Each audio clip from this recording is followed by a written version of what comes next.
Karoline Leavitt at the podium. We have another busy week. On a scheduling note, tomorrow, President Trump will travel to the great state of Florida to attend the opening of a new illegal alien detention center located at Dade Collier Training and Transition Airport alongside Secretary Kristi Noem, Governor Ron DeSantis, Congressman Byron Donalds, and other state and local leaders. We hope to see many of you there. The facility is in the heart of the Everglades and will be informally known as Alligator Alcatraz. There is only one road leading in, and the only way out is a one-way flight. It is isolated and surrounded by dangerous wildlife and unforgiving terrain. The facility will have up to 5,000 beds to house, process, and deport criminal illegal aliens. This is an efficient and low-cost way to help carry out the largest mass deportation campaign in American history. We are truly coming off a historic week of President Trump racking up win after win on behalf of the American people.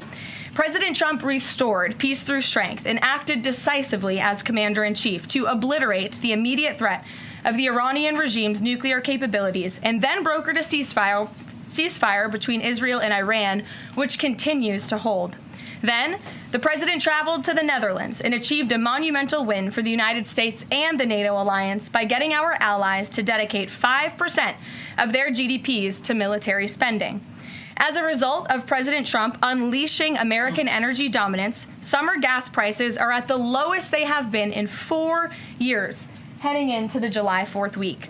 And with the incoming Trump economic boom, the stock market continues to roar back, with the S&P 500 and the NASDAQ both hitting record highs. And on this point of an economic boom, I bring to you original correspondence from the President of the United States to our Fed Chair, Jerome Powell. As the President has consistently stated, the American economy is booming. And there were so many economic analysts who said that this president's policies would drive our economy down, when in fact we have seen the opposite.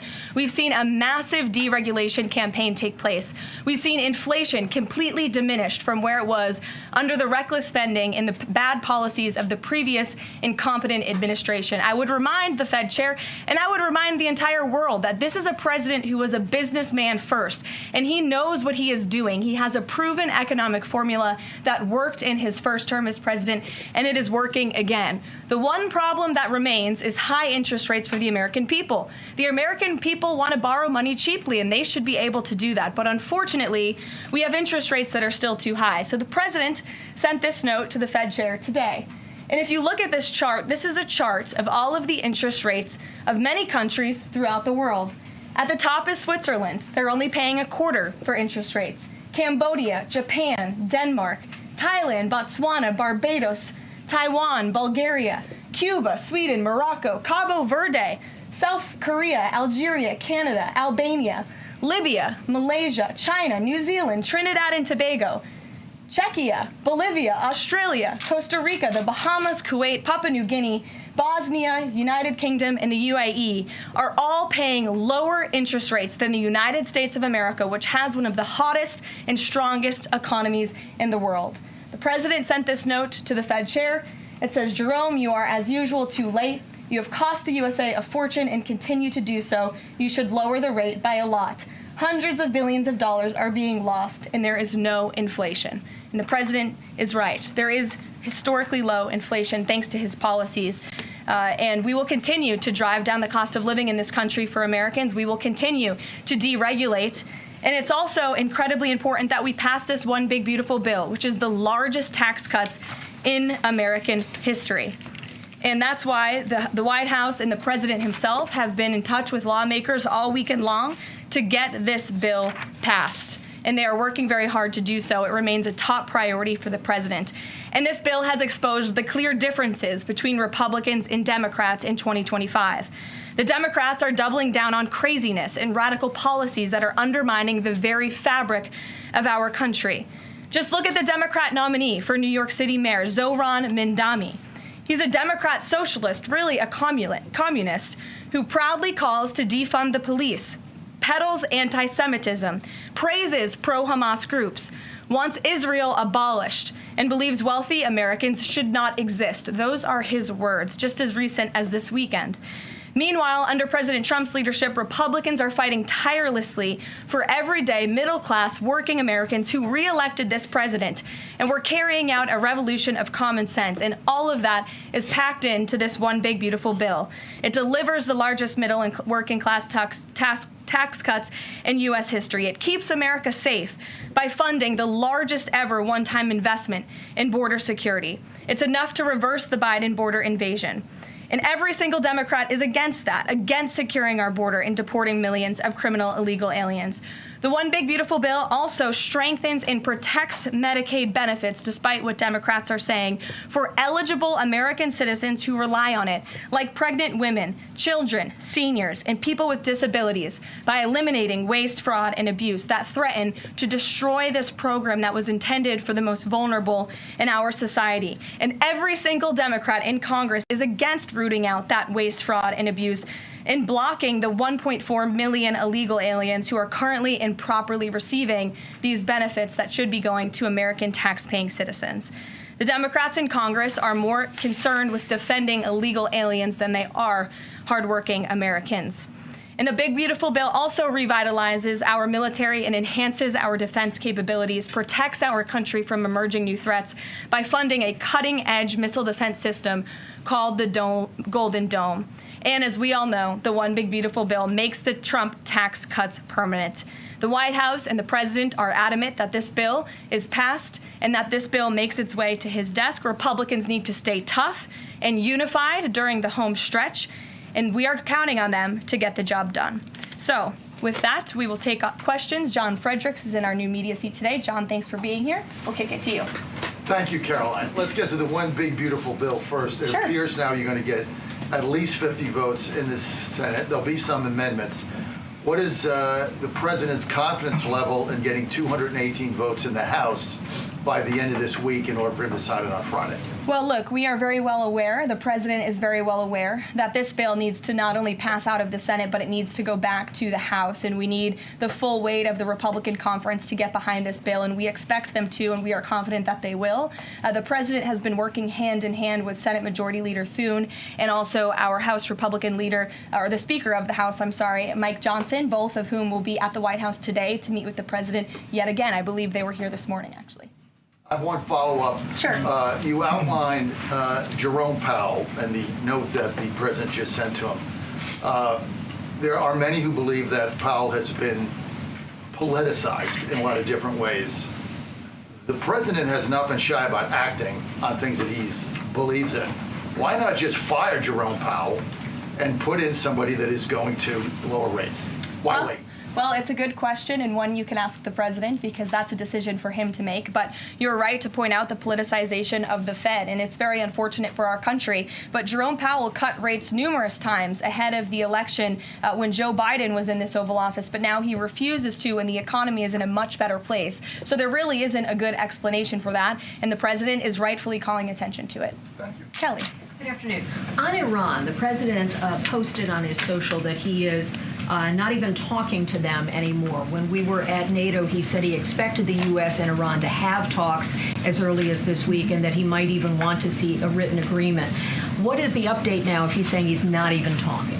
So as I told you from the podium last week, I said the administration, and namely our special envoy, Steve Witkoff, has been in communication both directly and indirectly with the Iranians. That communication continues. The president himself has not talked to Iran, which he pointed out in his truth statement.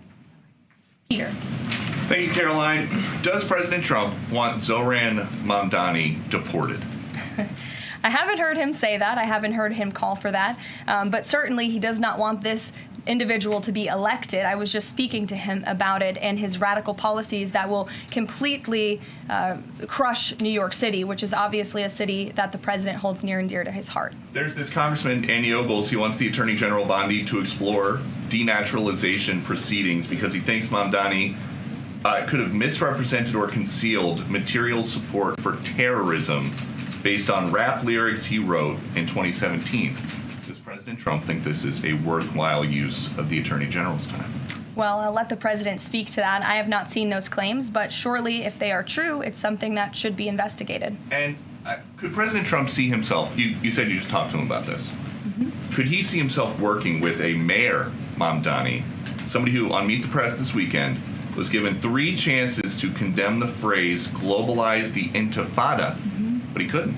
Yeah, look, the president is always willing to work with everyone. He's working with Democrats across the country, Democrat governors, and he said he'll work with people on the far left. He works with Republicans. He works with people in the middle. He wants to do what's right for America, but surely someone who holds these values and is quite literally a communist and condemns every value that makes this country great. Common sense, law and order, low taxes, working hard, and earning your keep in this country.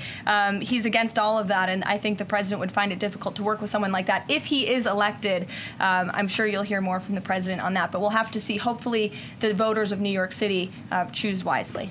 Sure.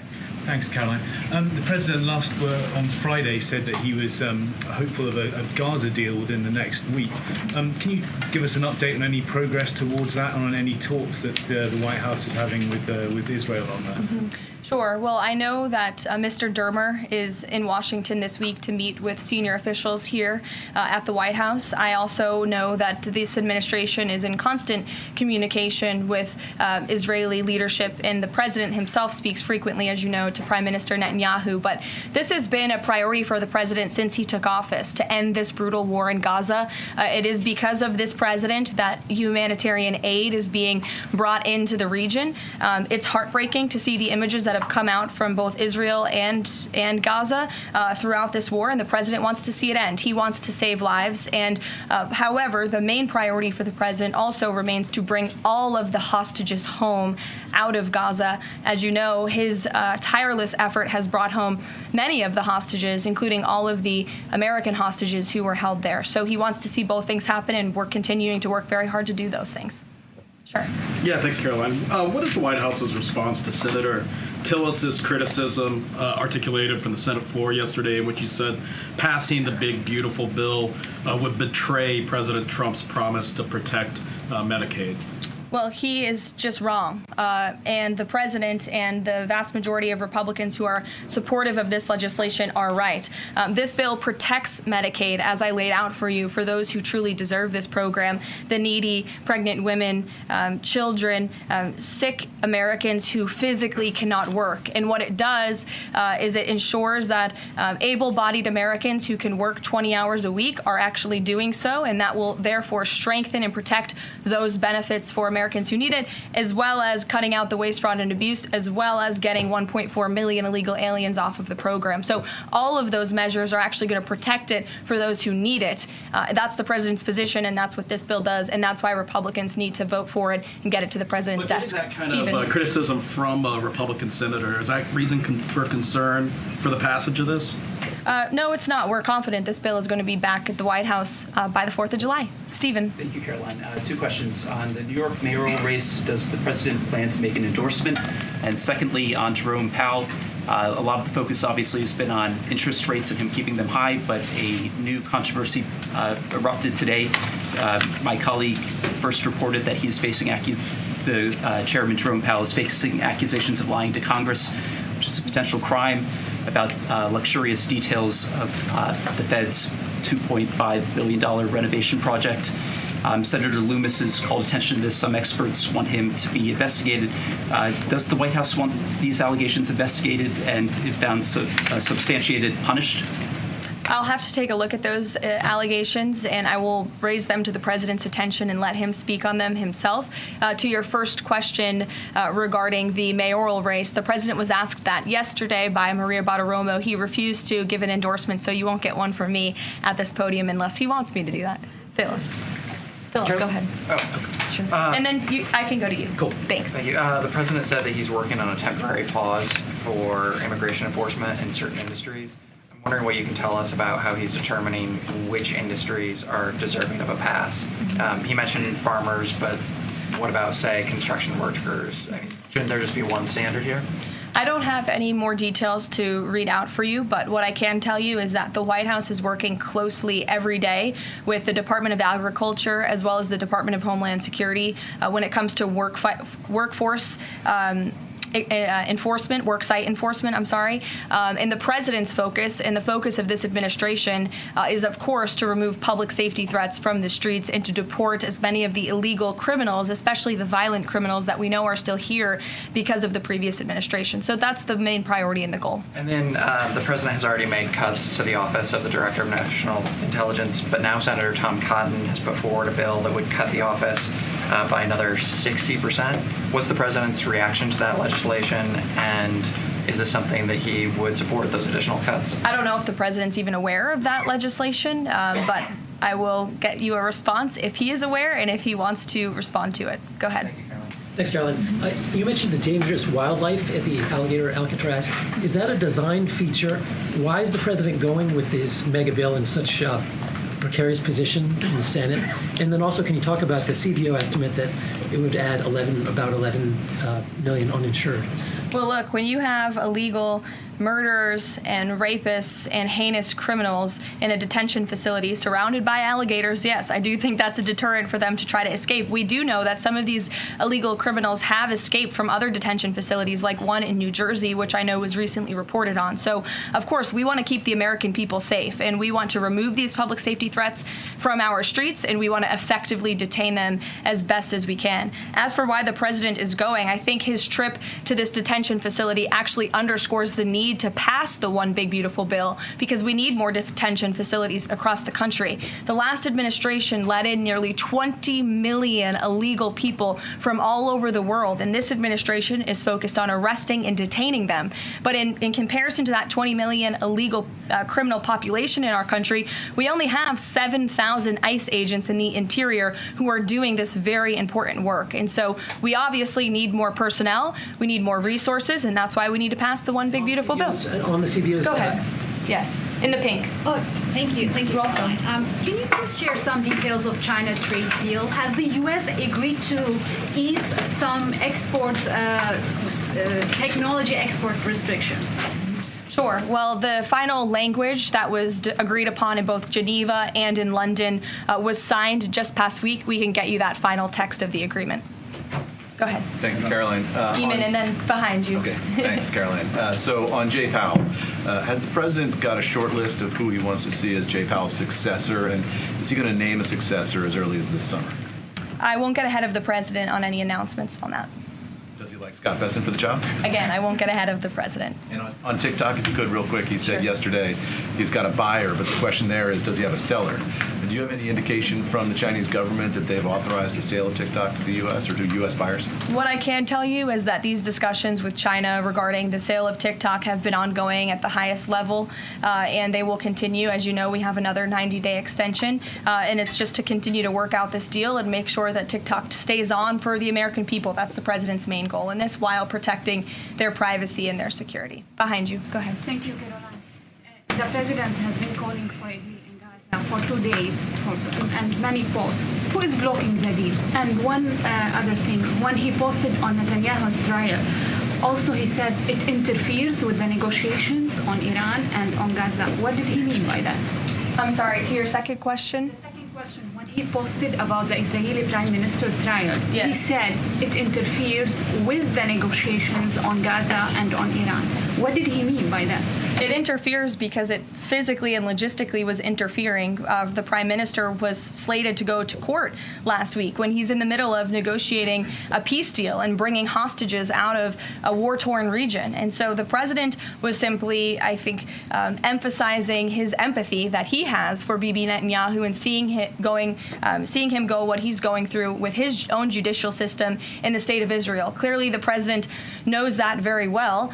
He, too, was a victim of a judicial system that was trying to put him in jail, as you all know. You all covered it. But President Trump prevailed. That's why he's back in the Oval Office, and he believes that Bibi Netanyahu is a great leader for the people of Israel. The president just worked with him closely to end that 12-day war and to obliterate Iran's nuclear facility, to take out that imminent threat, not just to the state of Israel, but also to the United States of America and the rest of the world. And he believes that Prime Minister Netanyahu should be praised for that.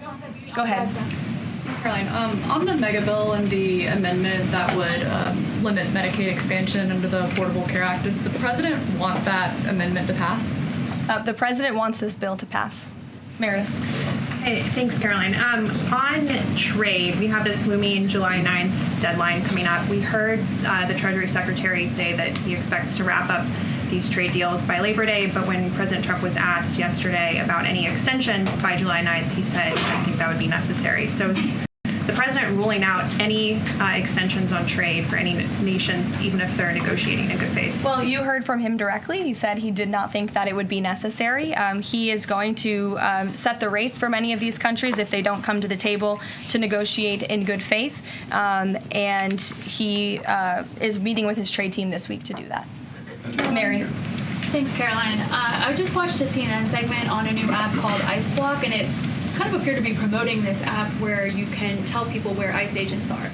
Given the recent rise... An app that tells people where ICE agents are? Yes. And given the rise, I believe, 500% increase in assaults on ICE agents, I wanted to see if you could comment on that and why CNN would be promoting such an app. Well, it's a very good question. I'll have to go back and watch the clip myself, but surely it sounds like this would be an incitement of further violence against our ICE officers. As you know, as you stated, there's been a 500% increase in violence against ICE agents, law enforcement officers across the country who are just simply trying to do their jobs and remove public safety threats from our communities. And that's something we as Americans, including journalists at CNN who live in many of these cities where illegal aliens are hiding and were let in from the previous administration, should be very grateful for. So we haven't seen the clip. We'll take a look at it, but certainly it's unacceptable that a major network would promote such an app that is encouraging violence against law enforcement officers who are trying to keep our country safe. Caroline. Shelby. I just wanted to get a clarification on the Senator Rick Scott's amendment. It sounds like the president is agnostic about whether it's attached. Is that accurate? Look, I'm not going to get into the details of the discussions that are ongoing right now, but the president wants these senators to come to a conclusion, to get this bill back to the White House as soon as possible and make sure that it's a piece of legislation that can make its way back through the House as well. So obviously there's some ping-ponging between both sides of Capitol Hill right now, but that's why Senator Thune and Speaker Johnson are working with the president in lockstep every step of the way. In the back, News Nation, go ahead. Thanks, Caroline. The president did and then in front of you, yes. In front of Sure, I'll take both of you. The president did announce last week that the trade deal with India is closed and this could happen anytime soon. Are there any roadblocks as of now? Are there any updates on that? And how does the president see this about China's role or its influence in the Indo-Pacific region? Sure, yes. The president said that last week, and it remains true. I actually just spoke to our Secretary of Commerce about it. He was in the Oval Office with the president. They are finalizing these agreements, and you'll hear from the president and his team, his trade team, very soon when it comes to India. And on China? How do they counter China on that front? Yes, I mean, look, India remains a very strategic ally in the Asia Pacific, and the president has a very good relationship with Prime Minister Modi, as you know, and he will continue to have that. Go ahead. Thank you, Caroline. On the reconciliation bill, Senator Tillis from the floor yesterday seemed to suggest President Trump was getting bad counsel on the effects of the bill. Is President Trump aware of the analyses, and there are several of these, that suggest if rural hospitals potentially close, if there are Medicaid patients in the millions that become ineligible for that? Yes, and that claim is just simply untrue. Rural hospitals comprise 7% of all hospital spending on Medicaid, and that illustrates that they have not benefited from the massive increase of waste, fraud, and abuse under the Biden administration. So this bill strengthens Medicaid. It will protect those benefits that hardworking Americans need, and that's why the president wants this bill to pass. The senator was wrong. The president put out a Truth Social post addressing it, and then the senator announced he's no longer running for office anymore. So I think that case has been closed, and the White House is continuing to focus on getting this legislation to the president's desk for his signature. Go ahead.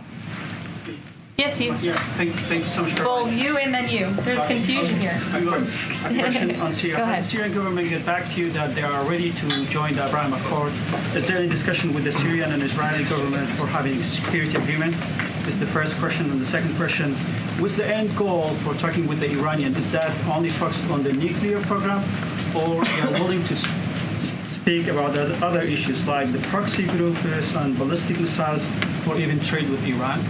So as for discussions between Syria and Israel, you'll have to reach out to those respective governments. I can't comment on that. But what I can tell you is that this afternoon, the president will be signing an executive order to terminate the United States sanctions program on Syria. And this is in an effort to promote and support the country's path to stability and peace. The order will remove sanctions on Syria while maintaining sanctions on the former President Assad, his associates, human rights abusers, drug traffickers, persons linked to chemical weapons activities, ISIS and their affiliates, and Iranian proxies. And this is, again, an action that the president promised and shocked the world with in Saudi Arabia, because he's committed to supporting a Syria that is stable, unified, and at peace with itself and its neighbors. The president met with Syria's new president when we were in the Middle East, as you know, and so this is another promise made and promise kept by this president to promote peace and stability in the region.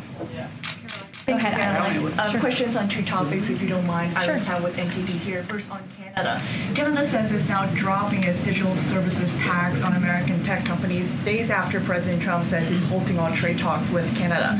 First, what's the president's reaction to this? Can you tell us more about his call with Prime Minister Carney over the weekend? How did he get Carney to drop it? And also, what's the impact on American tech companies given this latest progress, as the president says he has been fighting for American tech companies? It's very simple.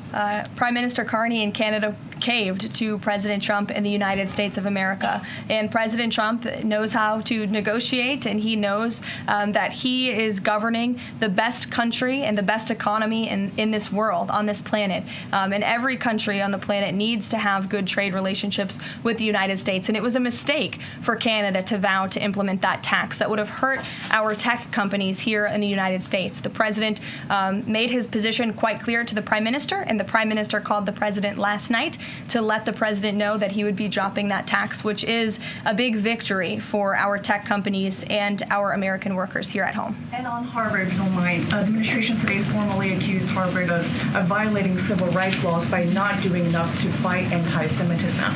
We know that the president has talked to us before about Harvard potentially having a deal with the administration in the coming days. Do you have an updated timeline for that? How's the negotiations going? And is more pressure needed for Harvard to take fighting anti-Semitism seriously? Well, there was quite a direct letter that was sent to Harvard this morning, as you know. The negotiations are taking place behind closed doors, so I won't comment on that. But what I will share with all of you, for those who haven't seen it, is the context of this letter, because I think it's very important. And this comes from the Department of Health and Human Services, which concluded after a thorough investigation that Harvard University is in a violent violation of Title VI of the Civil Rights Act, which prohibits discrimination on the basis of race, color, and national origin. And if you read some of the content of the investigation and what they found, the majority of Jewish students reportedly experienced negative bias or discrimination on their campus, while a quarter of Jewish students at Harvard felt physically unsafe. Jewish and Israeli students were assaulted and spit on. They hid their kippahs for fear of being harassed and concealed their Jewish identity from classmates for fear of ostracization. Images were widely circulated amongst the Harvard community that trafficked in obvious anti-Semitic tropes, including one that showed a $sign inside of a Star of David, and the campus was vandalized with anti-Semitic stickers, including one that showed the Israeli flag with a swastika. The Harvard campus was racked by demonstrations, as you all know, violent protests that violated the university's rules of conduct.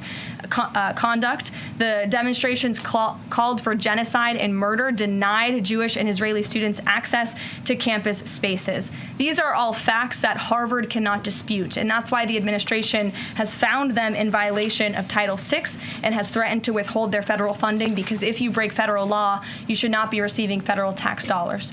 And so I rest my case on Harvard. Andrea. Yeah, so President Macron of France earlier today said that tariffs levied by powerful countries are often a form of blackmail, and criticized the sort of process that's underway. He didn't mention the United States specifically, but said that these tariffs are really hurting developing countries. So there's this big UN conference going on. What do you say to that? What is the president, was he aware of that comment, and did he have any response? I think the president and the White House would certainly reject that characterization by Prime Minister Macron.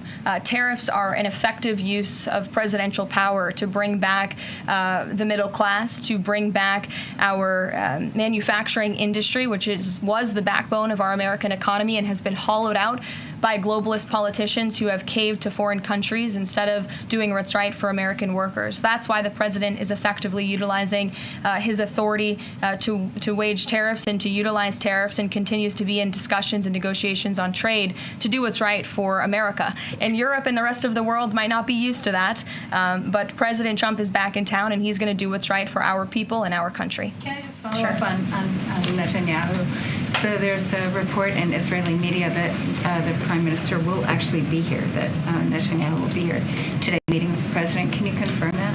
I don't believe Prime Minister Netanyahu is here today. Okay. I think you guys would know about that by now. Okay. Unless there's something going on I don't know about, but I don't believe he is. I do know he has expressed interest in coming to Washington and meeting with the President, and we are working on a date for that. I do not believe it is today, but that would be fun. You never know in this White House, let's be honest. Go ahead. Thanks, Karoline. Does the President support this new measure in the big, beautiful bill that would impose steep new taxes on new wind and solar projects? I believe you're referring to the credits for wind and solar projects. No, and we're talking about the new tax. There's a new tax that it's estimated would add 10 to 20% to the cost of any new wind and solar projects that start after this year. Again, I don't want to comment on the specifics of provisions, but I'm sure the president will speak on that directly. Again, this is an ongoing process. The president continues to be very much engaged with the leadership in both the Senate and the House to get this bill back to his desk. Did the president ask for that provision? Because the National Building Trades Union is saying that it's the equivalent of terminating more than 1,000 Keystone XL pipeline projects. Is that something that would concern him? Well, the president spoke on this yesterday in his interview, and he said he understands that legislators want to protect jobs in their communities and in their districts. And so he understands why some of them are against this provision, but he also understands why people want the provision. So again, this is an ongoing deliberation and discussion, and the president is engaged in this very much. Go ahead. Thanks, Karoline. We've been hearing from White House officials for weeks that you're close on trade deals with a number of countries. Can we get any update on which countries will have deals by the 9th and when there may be any announcements? I'll let the president and the trade team speak on it. Or can you respond to the CBO estimate that the Senate bill would increase the deficit by nearly $3.3 trillion? This is one of the most fiscally conservative pieces of legislation that has ever made its way through Capitol Hill. There's $2 trillion in mandatory savings in this bill, and not only that, the projected growth that this bill will bring to our economy. It will be an economic boom. The Council of Economic Advisors has an analysis that shows that the bill will generate $4.1 trillion in economic growth, and it will cut taxes, putting more money back into the American people's pockets. That's why this president wants this bill to pass, and I know he's busy working the phones and doing what he needs to do today to make it happen. So we'll see you all later. Thank you. We'll see you in Florida tomorrow. Thank you.